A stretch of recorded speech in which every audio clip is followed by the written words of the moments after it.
if you put your hands together and rub them, very quickly there's going to be heat. It's much like that in a church. There will be times of heat in a church, and it will not be spiritual.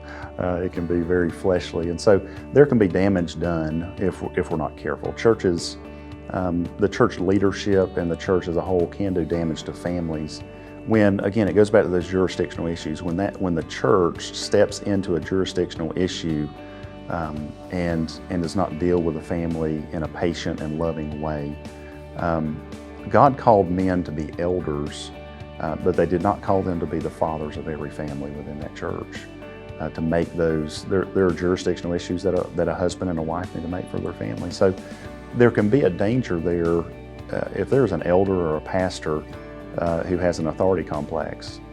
He will become almost like that unbiblical patriarch who wants to rule with an iron fist.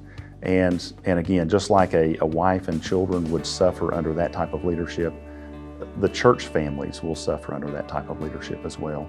So churches need to realize that the church is made up of sinful people, just like the leadership is made up of sinful people. And so there needs to be love and forgiveness.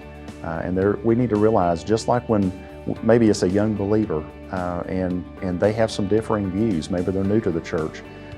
As leaders of a church or a church in general, they need to understand that just like bringing a child along in a family, you need to deal with that child in such a way. There's only so much that child's going to know, and that child is going to be growing in sanctification. It's going to be just like it's growing physically.